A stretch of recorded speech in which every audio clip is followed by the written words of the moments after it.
Hello students. आप लोग कैसे होंगे? अच्छे होंगे। आप लोग बायोलॉजी को सुनकर बहुत ही डर लगता है, क्योंकि ऐसा कुछ टीचरों और कुछ लोगों के माध्यम से ये भ्रांति फैलाई गई है। बट बायोलॉजी एक ऐसा सब्जेक्ट है जो बहुत ही इंटरेस्टिंग है। इसलिए हम लोगों को बायोलॉजी से क्यों डर लगता है, क्या रीज़न है?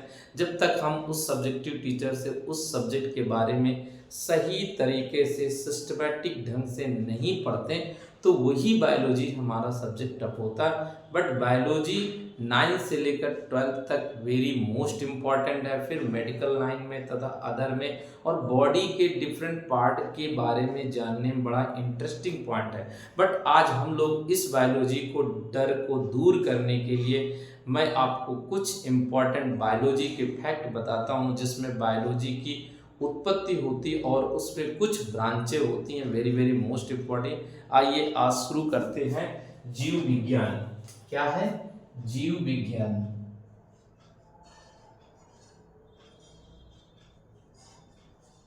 जिसे हम बायोलॉजी कहते हैं, बायोलॉजी कहते हैं।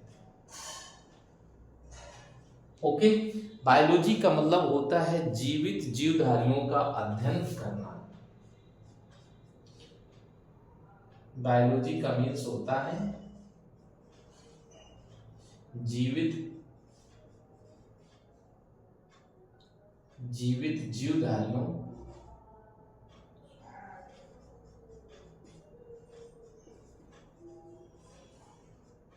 का अध्ययन करना।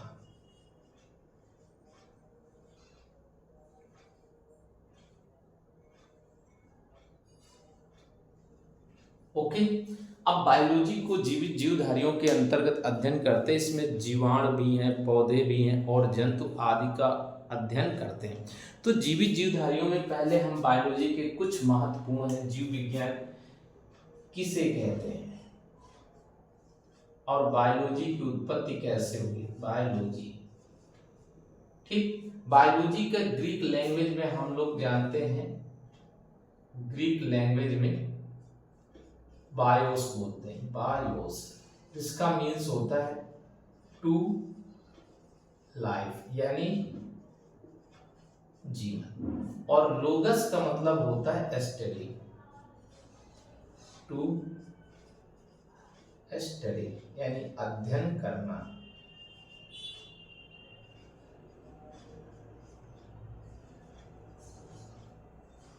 ओके।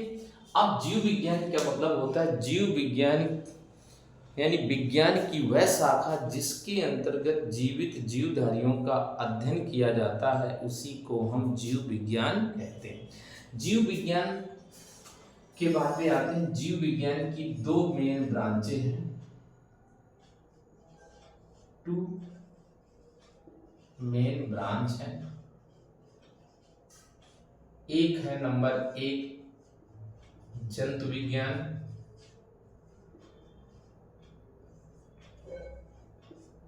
यानी जूलॉजी, और दूसरी हमारी है वनस्पति विज्ञान,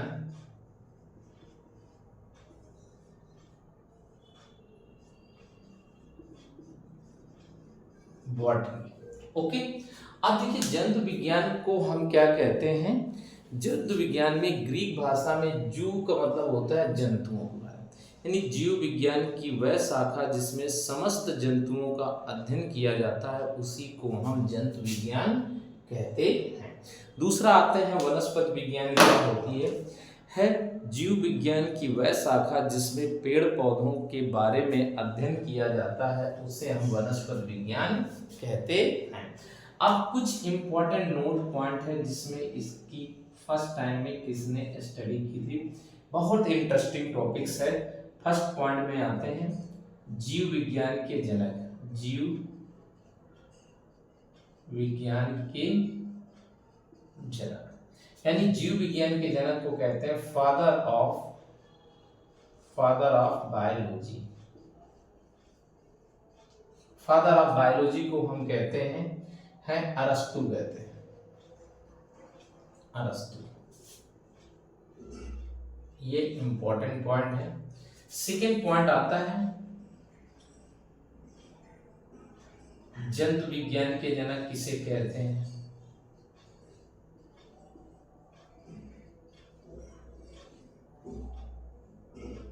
father of zoology, father of zoology. ये भी हमारे अरस्तु हैं। ओके, थर्ड पॉइंट इंपॉर्टेंट आता है, वनस्पति विज्ञान के जनक हैं।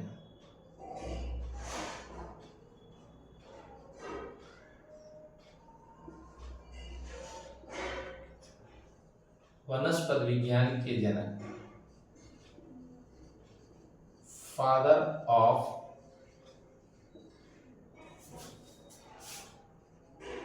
Botany, Theophrastus. ओके, अब नेक्स्ट क्या होता है, बायोलॉजी शब्द का प्रयोग फर्स्ट टाइम किसने किया? बायोलॉजी शब्द का प्रयोग सर्वप्रथम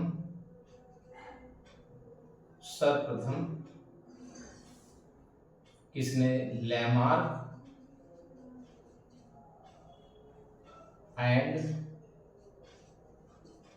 ट्रिबरेनस ने 1802। ये इंपॉर्टेंट पॉइंट है, आप लोग नोट कर लीजिए, फिर नेक्स्ट आगे मैं पढ़ाता हूँ। वेरी वेरी मोस्ट फ्रेंड है, आज मैं आपको बायोलॉजी ऐसा समझाऊंगा कि आपके अंदर से बायोलॉजी का डर ही खत्म हो जाएगा।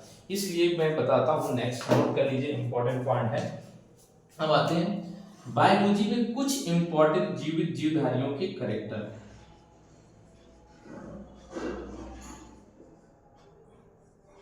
जीवित जीवधारियों के लक्षण क्या है? लक्षण। अब इंपॉर्टेंट कैरेक्टर में हम लोग आते हैं, तो सबसे इंपॉर्टेंट कैरेक्टर में जैसे देखते हैं पहला पॉइंट, फर्स्ट पॉइंट, जीवन चक्र, जिसे हम लाइफ साइकिल कहते हैं, life cycle. Okay, second point आते हैं जीवन चक्र के जीव द्रव्य, जिसे प्रोटोप्लाज्म कहते हैं, प्रोटोप्लाज्म कहते हैं। थर्ड पॉइंट में आते हैं कोशा संरचना यानी cell structure. Okay, fourth point में आते हैं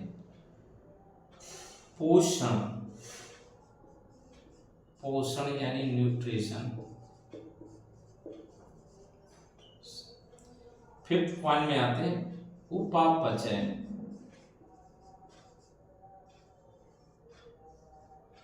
जिसे हम मेटाबॉलिज्म कहते हैं,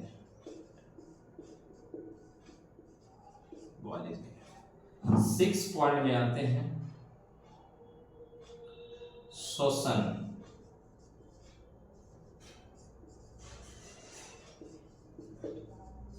रेस्पायरेशन। ओके, इसके बाद नेक्स्ट आते हैं सेवन पॉइंट में वृद्धि, जिसे हम ग्रोथ कहते हैं, एट पॉइंट में आते हैं गमन या गति। गमन को हम लोकोमोशन कहते हैं, और गति को हम मूवमेंट कहते हैं, नाइन पॉइंट में आते हैं जनन या प्रजनन,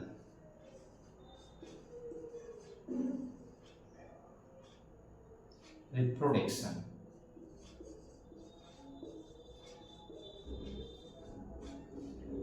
टेन पॉइंट में आते हैं उत्सर्जन,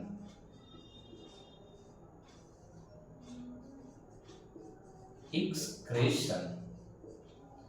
11 पॉइंट में आते हैं परिवहन, सर्कुलेशन। 12 पॉइंट में आते हैं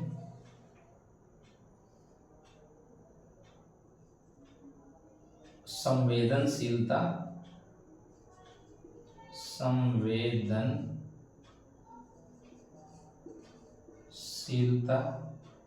एवं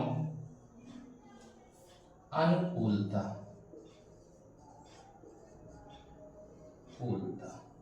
यानी सेंसिटिविटी एंड एडाप्टेशन।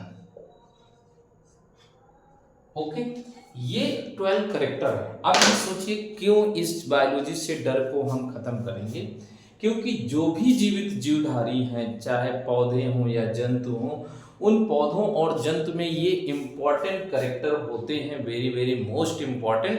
इन्हीं पर हम पूरे 9th 10th first year inter सभी पूरे पार्ट्स को हम स्टडी करते हैं, इसलिए वेरी वेरी मोस्ट इंपॉर्टेंट है। और आप लोग इस चैनल को सब्सक्राइब करिए, लाइक करिए, बेल आइकन दबाइए और लास्ट तक वीडियो देखिए। इसके बाद फिर आपको सस्पेंस क्लियर होगा कि बायोलॉजी कितनी इजी है। हम लोग सोच रहे थे बहुत टफ है।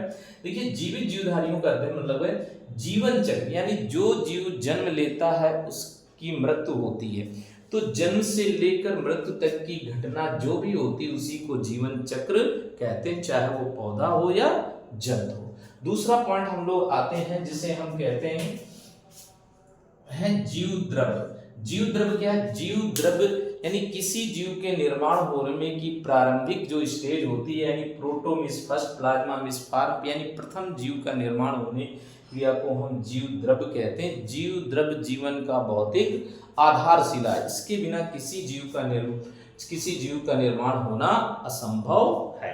अब इसके बाद नेक्स्ट पॉइंट आते हैं, वेरी मोस्ट इंपॉर्टेंट है कोशा संरचना।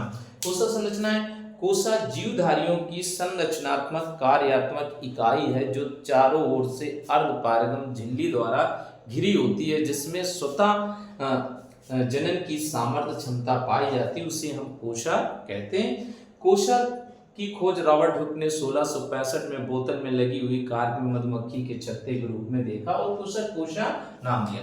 इसके बाद 4th पॉइंट में आते हैं पोषण क्या है? न्यूट्रिशन, यानी प्रत्येक जीव को जीवित रहने के लिए भोजन की आवश्यकता होती है, वो हमें पौष्टिक तत्व पोषण से प्राप्त होते हैं। पौधे अपना भोजन प्रकाश संश्लेषण द्वारा बनाते हैं, जबकि जंतु पौधों पर आश्रित होते हैं, इसलिए पोषण अति महत्वपूर्ण है। इसके बाद नेक्स्ट आते हैं उपापचय मेटाबॉलिज्म, यानी शरीर के अंदर रासायनिक क्रियाएं होती हैं। ये रासायनिक क्रियाएं दो रूप में होती हैं, एक अपचय क्रिया होती, दूसरी उपचय क्रिया होती। अपचय क्रिया में सरल अणु जटिल अणुओं से सरल अणुओं में टूट जाते हैं, जबकि उपचय क्रिया में सरल अणु मिलकर जटिल अणुओं का निर्माण करते हैं, उसे उपापचय कहते हैं। नेक्स्ट आते हैं शोषण क्या है? भोजन करने के पश्चात प्रत्येक जीव के शरीर में भोजन से जो ऊर्जा प्राप्त होती है, उस क्रिया में शरीर के समस्त कोशिकाओं में ऑक्सीजन पहुंचती है, ये इसी को श्वसन कहते हैं। दूसरा क्या है? वायुमंडल से शुद्ध ऑक्सीजन को प्राप्त करना और कार्बन डाइऑक्साइड को निष्कासित करने की क्रिया को भी श्वसन कहते हैं। पौधे भी श्वसन करते हैं, पौधे रात के समय श्वसन ऑक्सीजन ग्रहण करते हैं, दिन के समय ऑक्सीजन देते हैं। ठीक, इसके बाद नेक्स्ट आते हैं वृद्धि, यानी प्रत्येक जीव में भोजन करने पाचन करने के पश्चात उसके शरीर की वृद्धि होती है, जबकि पौधों में बाह्य वृद्धि होती है और जंतुओं में आंतरिक वृद्धि होती है, जिसमें पौधों के जड़ तना पत्ती बड़ी तेजी के साथ में वृद्धि करते हैं, जबकि जीव जंतुओं में धीरे धीरे वृद्धि होती है। इसके बाद गमन आता है, प्रत्येक प्राणी अपने भोजन की तलाश में एक स्थान से दूसरे स्थान में गमन करता है, उसे हम गमन कहते हैं। गति क्या होती है? प्रत्येक जीव के शरीर में कुछ अंग होते हैं जो उसको पाचन या फिल्टर करने परिवहन करने का काम करते हैं, उसी को हम गति कहते हैं। जनन क्या होता है? यानी प्रत्येक जीव अपनी जैसी संतानों को उत्पत्ति करने की क्षमता पाई जाती, उसी को हम जनन या प्रजनन कहते हैं। 10 पॉइंट आते हैं उत्सर्जन, यानी प्रत्येक जीव के शरीर में हानिकारक पदार्थ उपस्थित होते हैं, इन पदार्थों के रूप में कार्बन डाइऑक्साइड और अमोनिया तथा यूरिया होता है, उसको निष्कासित करने की क्रिया को उत्सर्जन कहते हैं। इसके परिवहन क्या है? पौष्टिक तत्वों में प्राप्त करना, उन पदार्थों को मुख्य रूप से है रुधिर पंप द्वारा शरीर के विभिन्न भागों में पहुंचाना, या पौधों द्वारा बना हुआ भोजन जाइलम और फ्लोएम कोशिकाओं द्वारा शरीर के विभिन्न भागों में स्थानांतरित करने की क्रिया को परिवहन कहते हैं। लास्ट पॉइंट है, वेरी इंपॉर्टेंट है, संवेदनशीलता। प्रत्येक जीव के शरीर में संवेदी कोशिकाएं पाई जाती हैं जो समस्त सूचनाओं को पहुंचाकर मेरुरज्जु द्वारा मस्तिष्क तक पहुंचती है। मस्तिष्क उन कोशिकाओं को ही हम संवेदनशीलता कहते हैं। अनुकूलन क्या है? प्रत्येक जीव अपने आप को जिस वातावरण में अनुकूलित कर लेता है उसी को अनुकूलता कहते हैं। जल में रहने वाले जली पौधे, जल में रहने वाले जली जंतु, स्थल में रहने वाले स्थल जंतु, स्थल में रहने वाले पौधे स्थलीय पौधे, और तथा वायु में रहने वाले वायवीय जीव होते हैं। तो इस प्रकार जो प्राणी, जो जीव जिस वातावरण में अपने आप को अनुकूलित करता उसी को अनुकूलता कहते हैं। आप लोगों को कैसा लगा? तो आप लोग जरूर इस चैनल को सब्सक्राइब करिए, लाइक करिए, जिससे मैं नेक्स्ट वीडियो आपको जल्दी से रिलीज कर दूं। Very important. और नोट कर लिए, बायोलॉजी का आज से डर बिल्कुल ख़त्म मैं कर दूंगा। आप मेरे वीडियो देखते रहिए। Okay, thanks.